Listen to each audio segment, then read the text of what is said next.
Hi, everyone. Just a reminder to keep your phones on mute. We're just about ready to get started. I'm going to send this over to you, Jessica.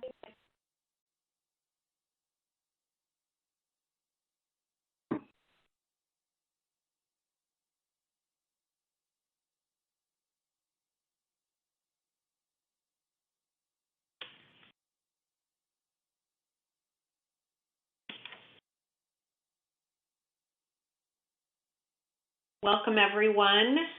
Thank you for joining us today at our opportunity to talk to you from the USC Master of Science in Applied Psychology program.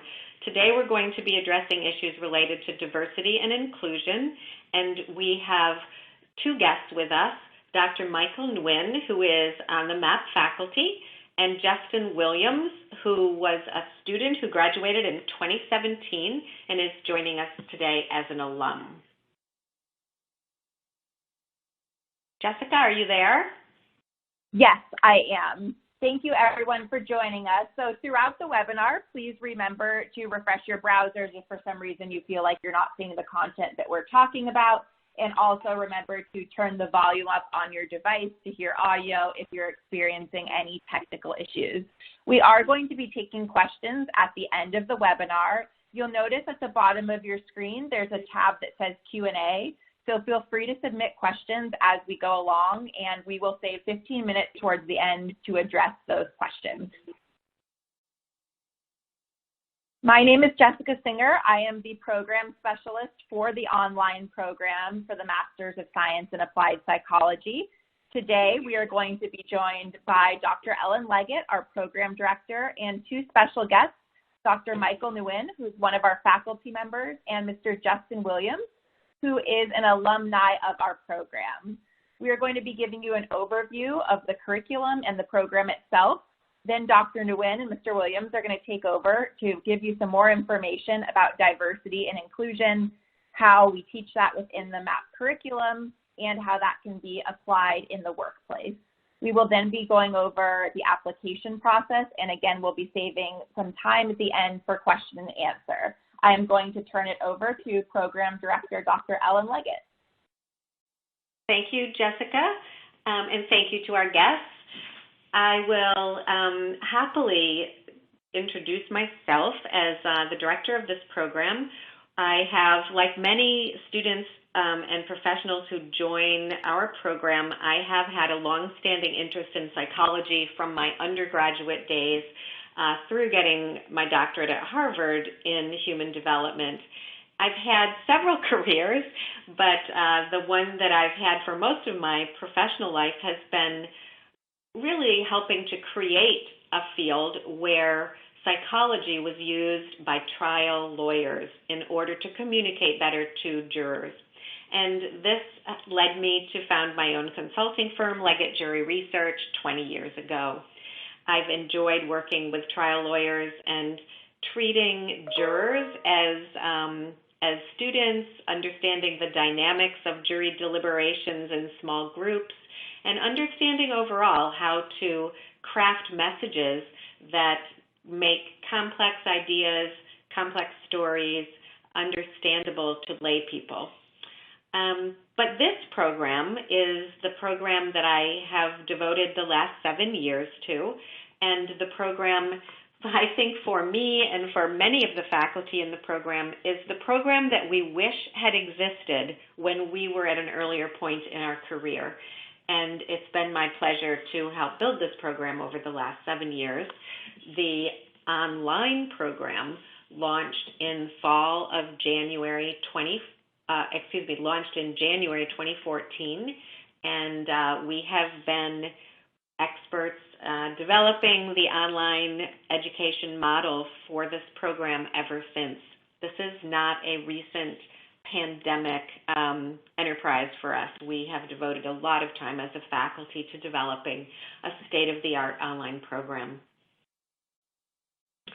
I think I should mention why we have focused specifically on applications of psychology to business, because there are other applications of psychology in education, in clinical arenas, and other helping professions. But From the beginning, it seemed to me as though understanding human behavior is central to the activities that are fundamental to corporations and organizations. There is an external audience, the consumers. There is an internal audience that are the workplace employees, and that in the environment that we're in and have been in, where both the marketplace and the workplace are global, these contributions of psychology are ever more important. Considering that today we are not only global but virtual in the workplace and the marketplace, we believe the online education experience actually equips our graduates even more so to be relevant. Consumer psychology on one hand, organizational psychology on the other, what we believe is that they go hand in hand. Consumer behavior course is required, the opportunity to understand consumer purchasing trends, to get inside the head of the consumer, what their decision-making process is, that is our sweet spot. What are consumers thinking and what are they doing? And how do we communicate directly to them in a strategically impactful way? Organizational psychology is looking at the lives that each and every one of us has as an employee, whether we started as our first job at age 15 or whether we're currently 65 and thinking about retiring. It occupies the major part of our lives. And helping organizations focus on the needs of the people in those organizations is our sweet spot on the organizational psychology trajectory of this program. Thinking about understanding, finding ways to get inside the head, again, of the employees in order to attract them to your organization as new hires, to train them, to help them be effective in their jobs through training, and to overall help them continue learning in their organizations. These are the two fundamental areas, and students in our program are exposed through required courses to both areas. Why these two areas also? Well, the career outlook is good for these particular career areas. Human resources, organizational psychology, organization development, talent management, culture and change, diversity and inclusion. These are all areas that even before the pandemic and our virtual lives that we have now, this was a job growth area that the U.S. Bureau of Labor Statistics was projecting a 53% increase in job growth through 2022, and that is still projected to increase. Employee training and development, similarly on a growth trajectory. And if you look on the consumer side of our program, this too is a job growth area. In fact, even in 2013, when we were launching this program, the market research analyst position was named the #1 best business job by U.S. News and World Report, and it still is an area that our graduates are moving into. Consumer insights is the fast-growing area that, again, we like to be able to contribute to. And both are very well needed now as the world changes. Everyone wants to know, companies want to know, what do our employees want now? Will they ever come back to the office? What do consumers want now that they've gotten so used to shopping online and may not have been in stores? Will they feel safe going in stores? Will they feel safe going in their workplace? These questions are more relevant today than ever. We have been told our program is unique. We love to hear that. We want to be unique. We want to be at the cutting edge of where change is. We have created the program to be very challenging and It is an accelerated degree program. To get a master's degree in this program, most of the students in our online program, again, I'm talking about our veteran online program, meaning the program that we started 7 years ago, these are usually full-time employees, and they are taking this master's degree 2 courses at a time, very challenging, and can achieve the program completion in 16 months. The program includes a capstone research project and an internship, or what we really think of as a professional development opportunity for every student within that time. I'm very proud of the faculty. You'll have an opportunity to see why when you hear Dr. Nguyen speak shortly. But every one of the professors who teaches in this program has been recruited and hired specifically because they bring something to this program that we value.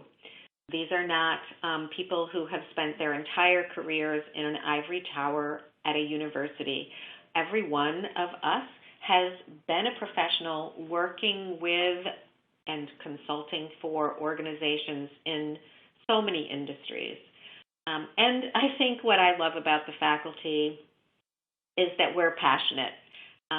We really believe that psychology can contribute to industry and that it's important to do that. And lastly, another way in which we differentiate ourselves, I believe, is that we not only want to be contemporary, but we're seeking to be relevant not just today and not just in the U.S., but globally.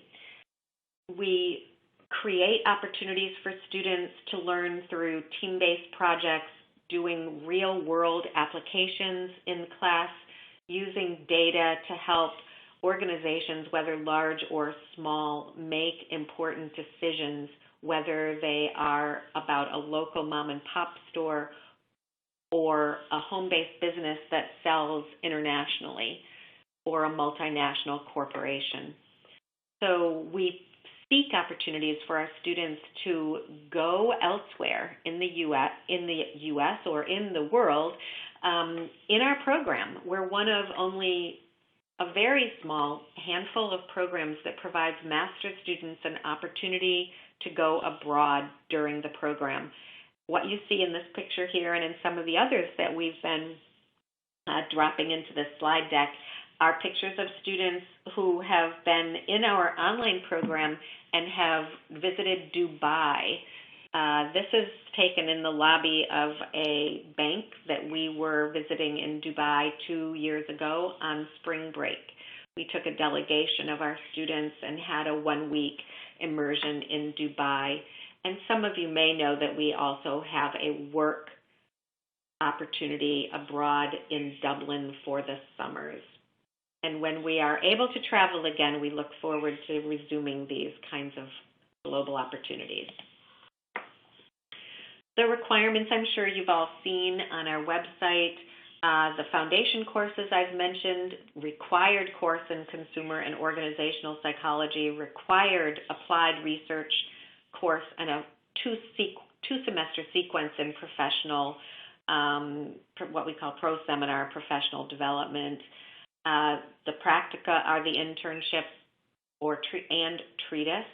And of interest today is the list of electives that we have, one of which is cross-cultural psychology in applied settings that is taught by Dr. Nguyen. At this point, I'd like to turn this over to Dr. Nguyen. He is a very popular, very energetic professor in our program. His energy comes through in the online courses as much as it does in person, and he is a friend and very valued colleague. Please, Dr. Nguyen, will you introduce yourself to our visitors on the webinar? Great. Thank you so much, Dr. Leggett. Welcome, everyone. It is so exciting to have you all here and to share with you not only my experience, but a class and a field that I am so passionate about. So I am an educational psychologist with expertise in diversity, equity, and inclusion, as well as culture change and organizational development. I have founded my own consultancy working in D&I, and prior to that, I worked as a senior researcher in global consumer insights for Vivendi, which is a French corporation that owns Universal.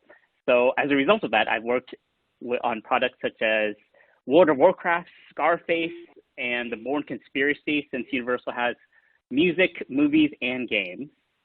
And over the course of my career, I have had the pleasure of consulting with employees at all levels of the organization and have partnered with clients across North America, the EU, South Korea, Brazil, Japan, Vietnam, and China, to name a few.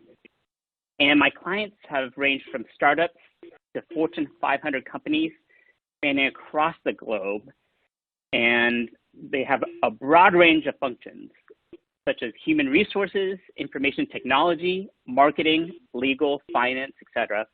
And also, I've worked with numerous industries, including entertainment, interactive media, law, higher education, and pharmaceutical. So fortunately, all that experience I bring into not only my work, but the course that we cover, which is cross-cultural psychology in applied settings.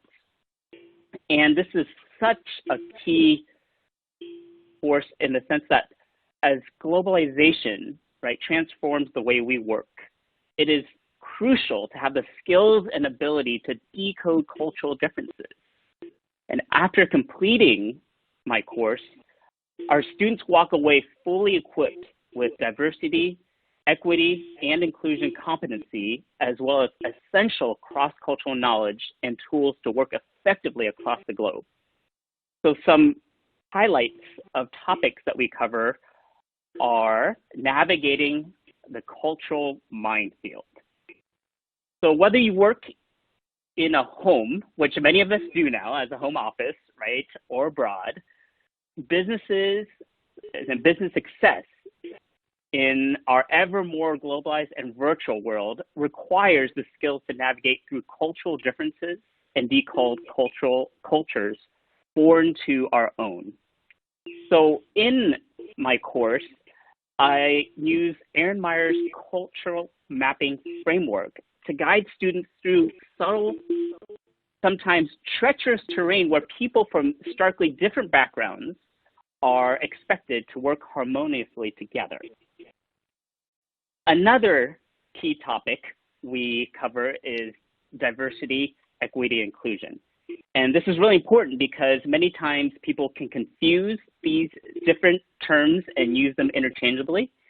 And we go through and make sure not only do we understand what diversity, equity, inclusion are, and I'll cover that a bit here, but also apply it. So we learn that diversity is expressed in myriad forms, including race and ethnicity, gender and gender identity, sexual orientation, socioeconomic class, status, language, culture, national origin, religious commitments, age, disability status, and political perspective. So it gives you an idea of how broad diversity is. We go beyond what most learn and understand. And then equity. We work actively to challenge and respond to bias, harassment, and discrimination. We also learn about policy of equal opportunity for all persons, and also about race, color, national origin, age, marital status, and so on and so forth. And also inclusion. We learn the importance of the differences, different perspectives, and individuals to learn more about sense of belonging and inclusion, and also a really good example I have learned from a chief diversity officer named Robert Sellers. He emphasized the importance of considering all three topics, diversity, equity, inclusion, and he liked it to various aspects of attending a dance, right? Diversity is where everyone is invited to the party. Equity means that everyone gets to contribute to the playlist. And inclusion means that everyone has the opportunity to dance. So we learn these three concepts and how they apply to organizational settings, and how we can further them. So it's more important than ever now, not only because of the increased globalization that's occurring, but also in light of the pandemic and big social justice movements that have occurred in the recent months. The demand and relevance of diversity, equity, and inclusion have heightened. And one final thing I'd like to mention in the course itself is there's a final project. And just like Dr. Leggett mentioned, we are all about applied. So in the final project for my course, I bring in a real, relevant, and recent case study. So some project I've worked on recently or currently with a client and bring it into the classroom. And the benefit of my course is I have students now at this point that have taken the foundational courses. So we bring in that knowledge they learn, as well as their professional experience, as well as the cross-cultural psychology and applied setting course that, concepts and topics that we learn, and we bring it all together to tackle a big DEI project, and students get to make a pitch and get live feedback from consultants and partners from the field that I bring in. So they get the behind the scenes of what it's like and learn in real time.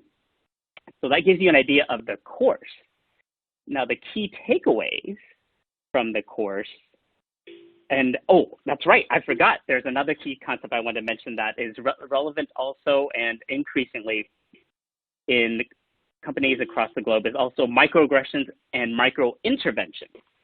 And in case you didn't know what microaggressions are, they're everyday slight insults or put-downs, invalidations, and offensive behaviors that many people, and people of color in particular, experience in daily interactions with generally well-intentioned people. And they may be aware and unaware that these things can be demeaning towards the target group. So we really seek to understand what microaggressions are and what they do in organizations and the impact they have, and how to actually improve using micro-interventions. And Daryl Wing Su's work at Columbia is fantastic in teaching us about everyday words, deeds, whether intentional or unintentional, that communicate to targets of microaggressions. These micro-interventions help validate people's experiential reality, their value as a person, and their affirmation to their racial or group identity. It also supports encouragement and reassurance that they are not alone. So we take concepts that people may not have a name or label to, and we help give them these terms of knowledge and back it with research, evidence, to help them apply it into these settings. So let's talk about some of the takeaways when it comes to the careers, the many, many wonderful students that we have. And when I say incredible students, their careers range from being marketers, in companies such as Disney, engineers from General Mills, investment bankers, educators, as well as seasoned D&I professionals. So we have a wide range of talented students, and they come in here, and the class really helps at times not only shape their careers and have them transition into a different position or career, but also for those that maintain their fantastic positions, they integrate the diversity, equity, inclusion work and knowledge that they gain from the program into their position and their companies. And they do this by really transforming knowledge and understanding of culture, right? Going beyond just race, ethnicity, and sexual orientation and geography. And also, the course, a big one we also do is provide DEI opportunities. So I'll bring students in, current and also our alum, into consulting projects. We will do treatise with current students and bring them once again into actual projects that are occurring. We'll conduct research, we'll present at conferences, professional conferences. There's also access to mentors, internships, as well as many other opportunities. And a big takeaway also of our students, finally, is two last things is that DEI is a mindset and not an objective, right? DEI is not just a thing we do, it is the way we do everything. And lastly, and this is relevant to social justice movements that are occurring in the past few months and they're continuing now, is being a real ally and not just a performative one. So many of us have seen different hashtags out there that are important and popular, but activism can't begin and end with a hashtag. So we learn when it comes to not only a personal professional standpoint, but an organizational standpoint, to not just be performative. And what I mean by that is, first, to help you understand that ally is someone from a non-marginalized group who uses their privilege to advocate for a marginalized group. They transfer the benefits of their privilege to those that lack it. Performative allyship, on the other hand, is someone from that non-marginalized group, and they profess support and solidarity from a marginalized group in a way that either isn't helpful or actively harms the group. And this can be done at an individual or an organizational level. So our students learn to actually be real allies and to help their organizations to be real allies as an organization as well. So that just gives you a few highlights of the incredible things we cover and do in cross-cultural psychology and applied settings. Dr. Nguyen, you inspire just listening to you, and I know that you yourself are a very deliberate mentor, and we are very fortunate to have one of the students that I believe you have worked with joining us here today. Would you be so kind as to introduce Justin Willliams? Absolutely. Justin Willliams, he was one of my first treatise projects I worked on. I was his first reader, and I was so blown away to meet Justin for many reasons. His career, he came in, right, with an MBA as an electrical engineer and working at a multinational Japanese semiconductor company. He came in incredible. And I'm thinking, wow, I get to work alongside this person and add and teach to further what they are doing incredibly already. And I had the pleasure of working with Justin in that capacity. And also we connected well beyond because of his many talents and his background. We've trained the best. Why wouldn't we leverage the best? So I brought him into a number of my projects that I worked on, including one with Universal Entertainment.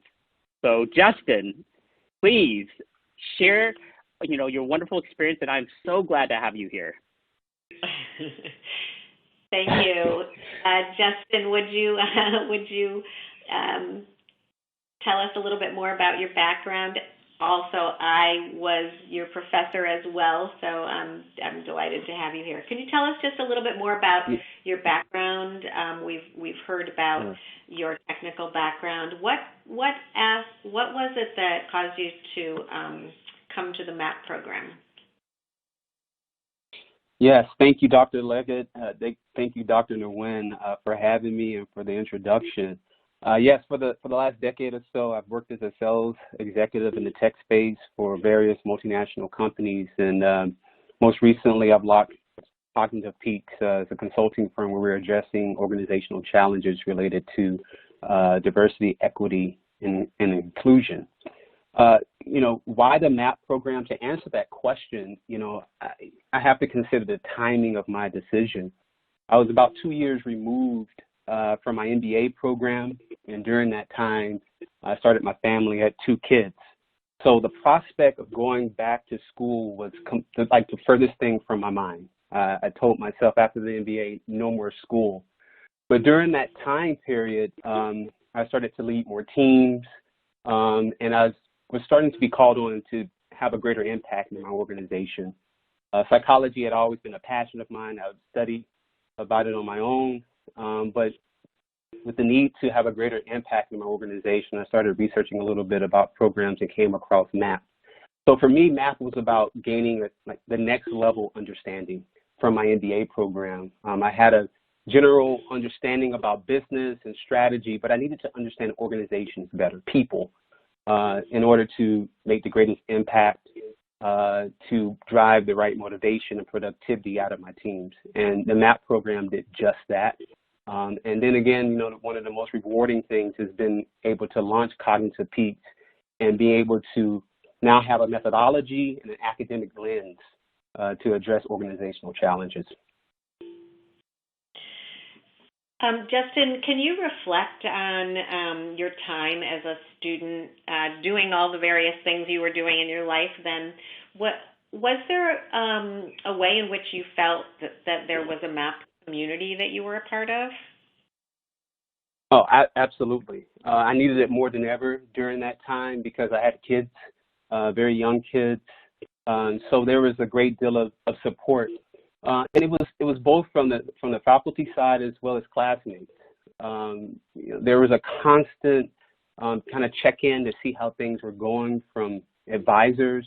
The faculty was definitely very interested in not only how we were performing in the classroom, but just in our lives in general. And then the students, your classmates, you're working on group assignments. They have a window into your life there. And so you learn to cultivate certain relationships. And, even today, about 2 or 3 years removed from the program, I still have these relationships today, and we still chat it up about our lives and things that are going on in our organization. So all in all, you may think, oh, this is going to be tough, it's hard, but with the community, both on the faculty side and classmates, you're sure to succeed in the program. And Justin, would you comment personally about the diversity that you experienced in the student body in the program, the student body and the faculty for that matter?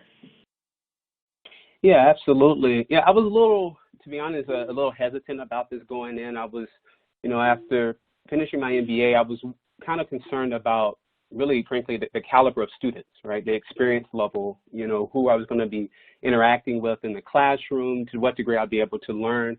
And I was pleasantly surprised by just the high caliber of students, their experience. It was wonderful. It made for a very enriching experience. Since graduating from the MAP program, I've stayed involved. And so I've watched the diversity and the experience of the class improve over time. Yet psychology traditionally is female-driven, but over the last 2 or 3 years of being involved, I've watched it grow to include more males, which has been great. And also from being a minority, I've also seen an increased number of minorities being a part of the program. So I think overall, MAP is well positioned in a way to increase minorities, and I think it's going to help improve the program overall. So it's been great to see it from when I started. Great. Thank you so much.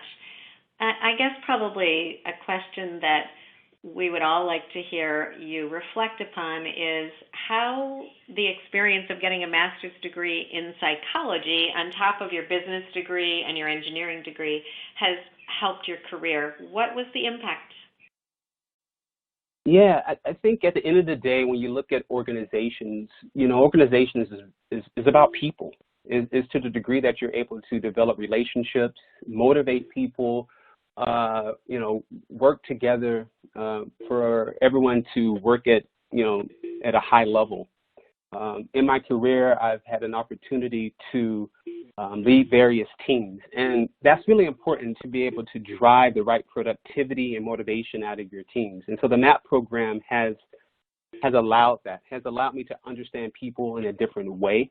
I've worked for multinational companies, so people that are not from the U.S., the MAP program has given me the tools and the lenses to kind of understand and work with people from different backgrounds. Probably the most rewarding thing so far has been the launch of Cognitive Peaks. where I'm being able to take what I've learned in the classroom and apply it in a very practical way to something I'm very passionate about in diversity and inclusion.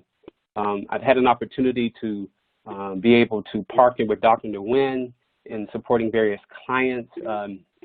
One that comes to mind is Universal, where we sat down with them in a major studio where we spent a day co-creating, brainstorming some of the challenges that they were facing from an organizational standpoint and being able to offer recommendations. So it's been great, you know, to take what you learn from the classroom and apply it in a real sense. And so I'm looking forward to growing that through Cognitive Peaks and in my day-to-day work in sales. Justin, I recall that you did a very interesting professional development opportunity and your capstone treatise in this program, which for someone who was already an accomplished professional may have seemed at first unnecessary. But can you tell us what you did and how that experience translated to your career development? Absolutely. So I had a chance to, once again, work with Dr. Nguyen. He was an advisor for my treatise. And I took on a challenge or an issue with the company I was working for at the time with regards to expatriation. And basically that is where the company was taking engineers from Japan and bringing them to the U.S. where they would work for a period of time. The challenge that we were having was that the expats, as we call them, were not adjusting well to being in the U.S. And it was impacting their productivity and overall morale.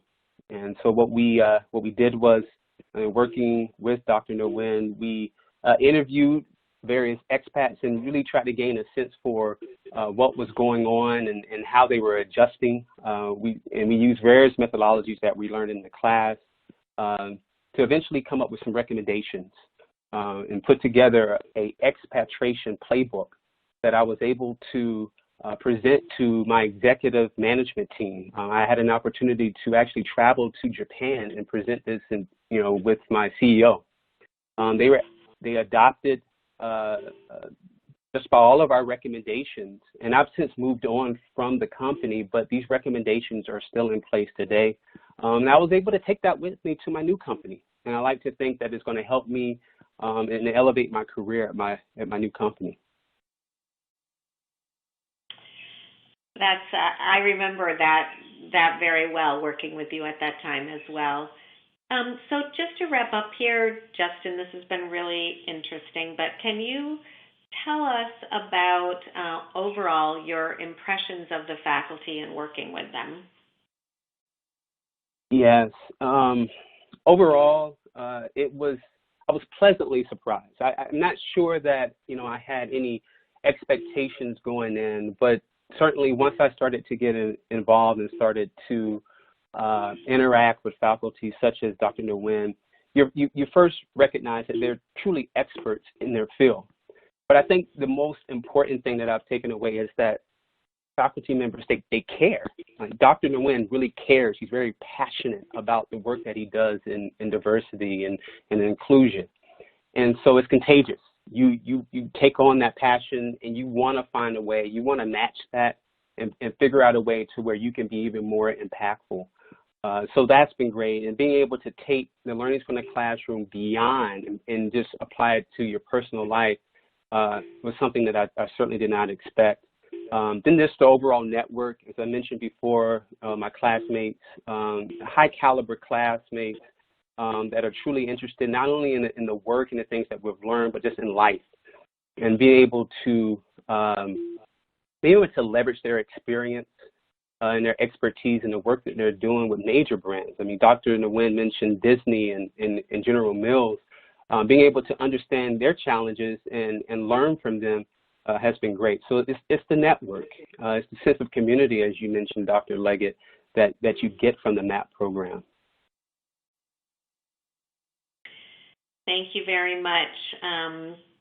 And I will just comment that there's Dr. Nguyen in the back row there on the right, second to the right, in this picture from commencement, which is always a wonderful time when not only do those of us who work on the campus come, but we have students from the online program fly from all over the country in order to come to celebrate the graduation. And sometimes that feels more like a reunion than a first meeting, because we have spent so much time getting to know the students.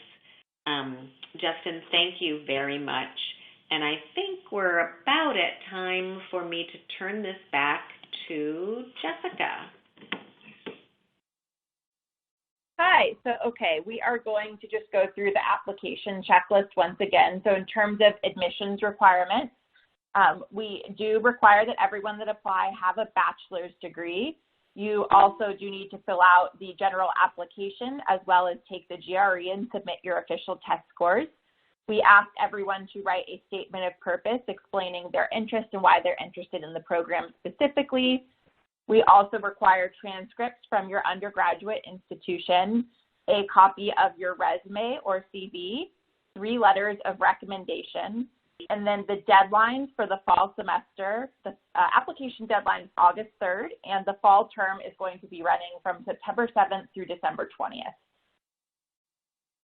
And if I could just comment there quickly, we don't require that you have only a bachelor's degree. As you have heard, MBAs, we've also had lawyers in our program and engineers, so that please, we recognize that kind of diversity enriches the program as well, and that the overall review process that we engage in is holistic, in that we are looking at the entire portfolio presented for every student.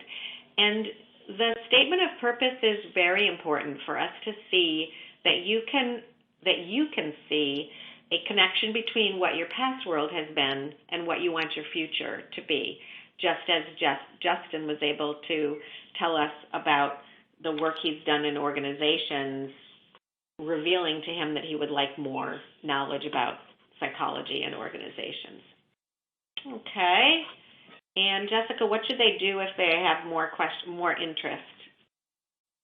If you have any additional questions, please feel free to reach out to me. My email address is singerje@usc.edu, and I'm happy to answer any questions I can or point you in the direction of someone who might be able to give you more information. Also, if you have questions specific to the application process, please feel free to reach out to our enrollment services. Once you begin your application, you will actually be paired up with an enrollment advisor who will support you throughout the process and be able to help you make sure everything is submitted properly and answer any questions related to that specific process. And now I think we are going to go ahead and take some questions, and I'm looking at the Q&A right now. And the first question we have relates to the internship. Can the internship be completed at a student's current employer if the student is working full-time in a professional setting? The answer to that is yes. In fact, we often tell students that if they're working full-time, their professional development opportunities may be close at hand, as close as the company that they work for right now. Justin, could you explain how you navigated that in order to open the opportunity that you created at your employer? Yeah, sure. So I worked very closely with my HR team on defining some organizational challenges. So we listed various challenges and kind of prioritized them a little bit. And then ultimately I chose one that I thought that would have the greatest impact on the organization. And then I checked in with my HR director periodically throughout the process as I was going through the treatise to let her know what I was working on and how things were going. I got the necessary approval to interview or contact various employees, and it went from there. It was approved, and it was pretty seamless at the end of the day. And you were involved in meetings and things that were for your internship as well as just the treatise. That is correct. So we've met periodically for the meetings that just check in to see how things were going with that. Yeah, so it was a pretty much kind of end-to-end process when you look at the internship and then also the meeting with the treatise that I had. That's correct. Yeah, and we find that companies are eager to respond to employees that seek development. And one way that it often is presented is as cross-training. For example, someone who is in HR may say they'd like to learn more about marketing in order to bring together some of the things they're learning in the program. And by approaching someone in marketing, they may be able to develop an opportunity. We have found great success for our students in doing this kind of exploration at their own place of employment. Much to their advancement, we definitely know of students who have gotten new job offers within their own company after they've had visibility in other areas of the company. Next question. Okay, the next question we have relates to the cost of the program. Dr. Leggett, would you be able to explain that a little bit more for students that are interested? Yeah, I would just say that this program is not going to be the bargain education. USC is a world-renowned top 20 university, and the curriculum and the costs reflect that. But most students do qualify for federal aid and loans to finance their education if need be.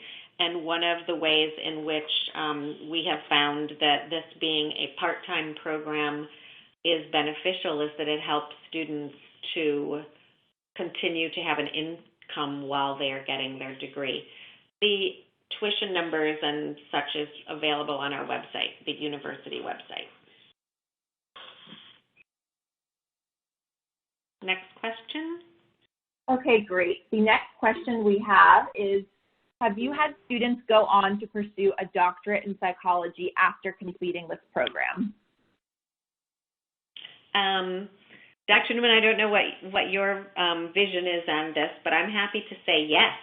I'm on the dissertation committee for a former student right now. I'm going to his dissertation proposal next week, in fact.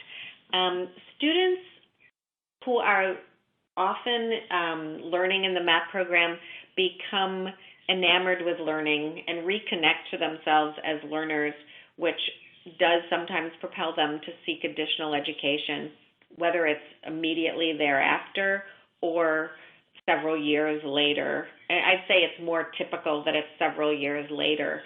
And that the types of programs students engage in are things like global leadership, which is the student that I'm referring to right now, or delving in more specifically to career counseling or to a specialty area. But I'd say leadership and organizational topics are very typical. We also have a student right now going on to get an advanced certificate in user experience after just finishing the program. So our motto is never say never, but we are focused on careers first and foremost, and that we are taking the word applied seriously, and that is applied for job and career development. And I'd like to quickly chime in too, Dr. Leggett.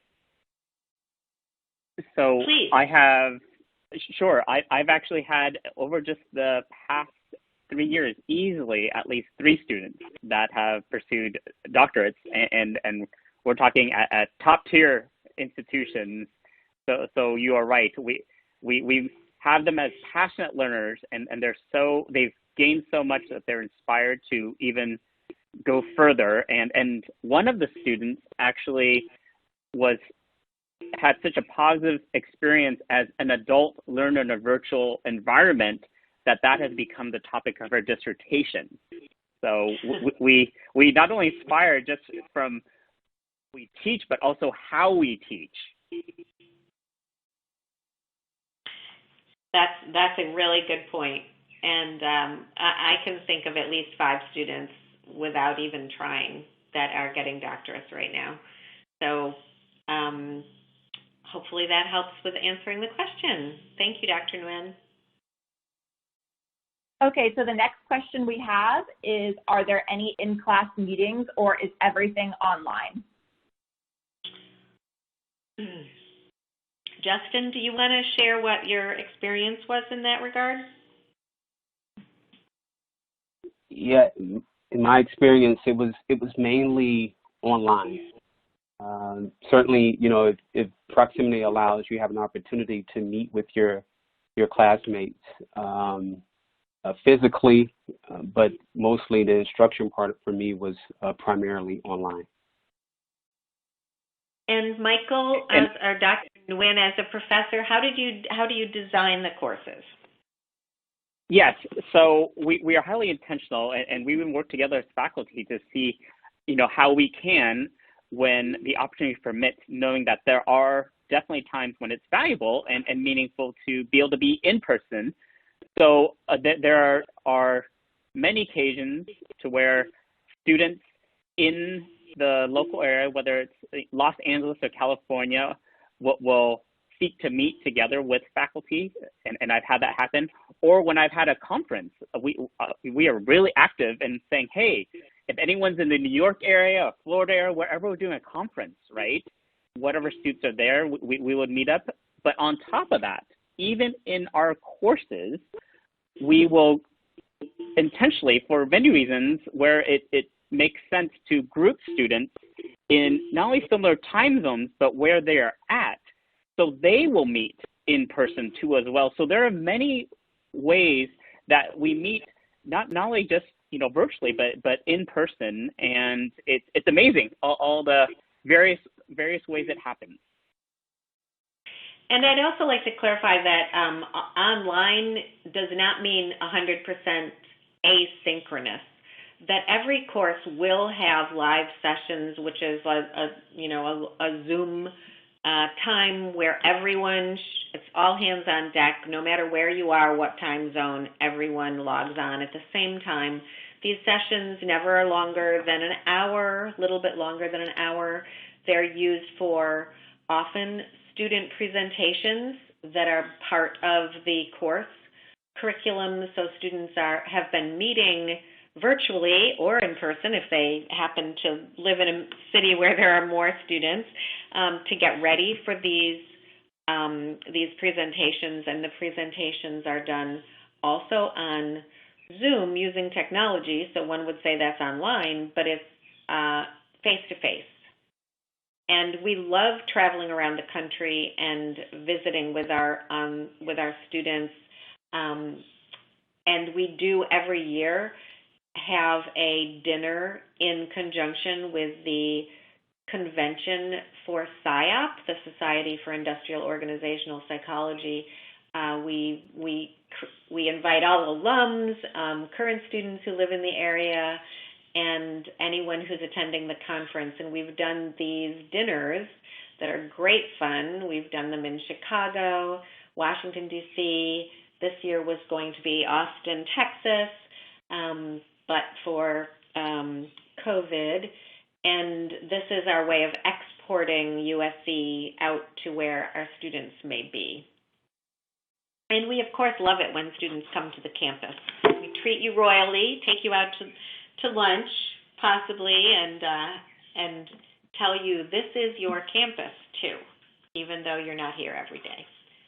And hopefully all of us will be able to be there again soon.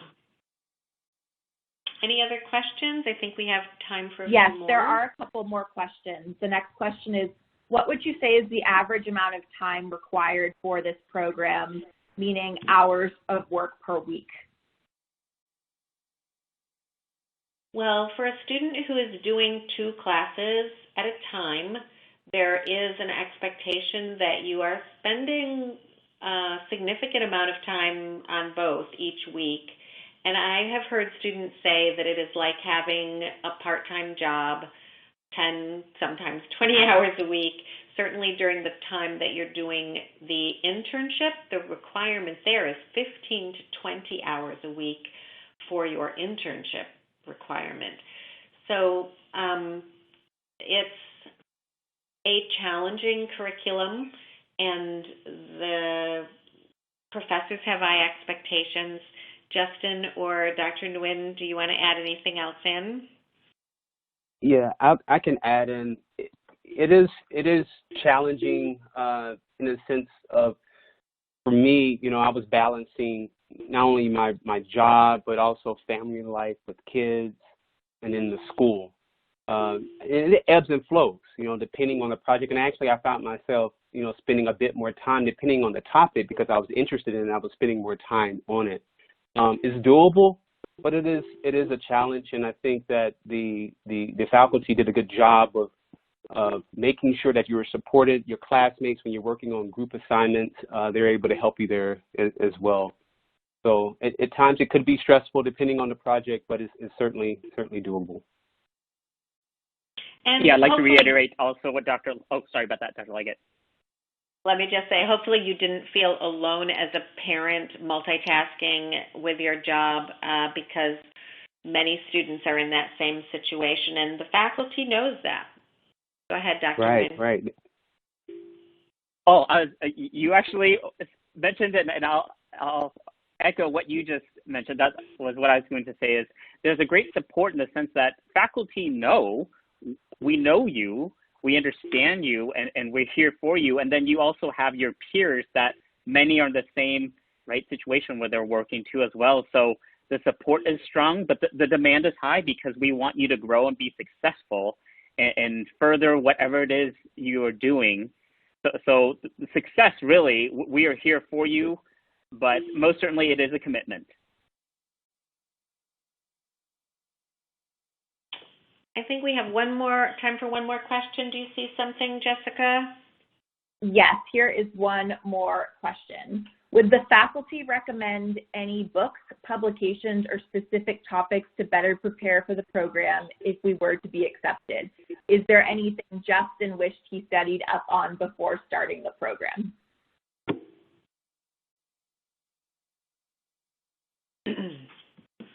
Justin, do you have any thoughts on that, or Dr. Nguyen? I will certainly add something after you share. Let me see. As far as books are concerned, I studied up on just general psychology on my own just because I had an interest in it.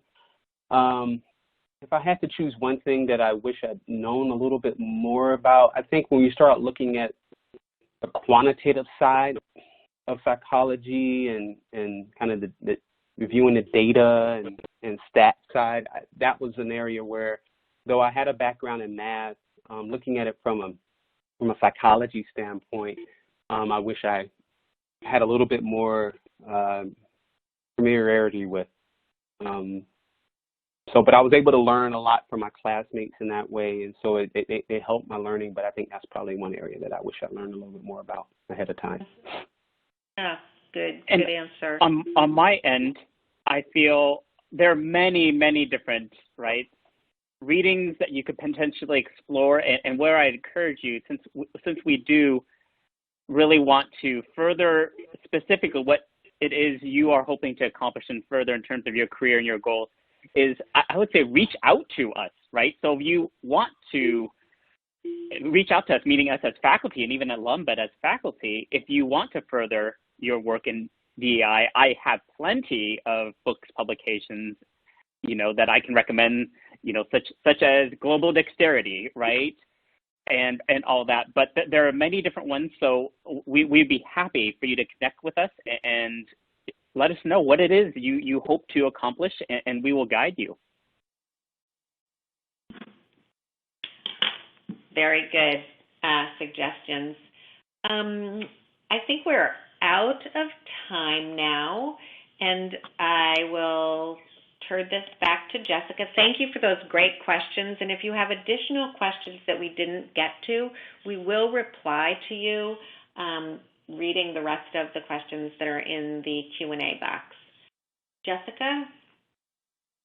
Thank you again to everyone for joining us, and thank you to Dr. Leggett, Dr. Nguyen, and Justin Willliams for their insight.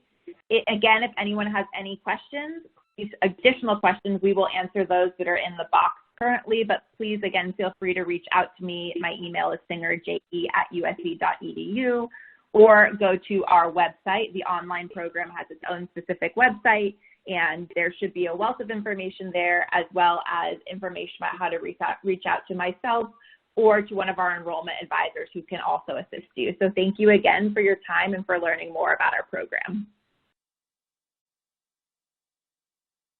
Thank you, everyone.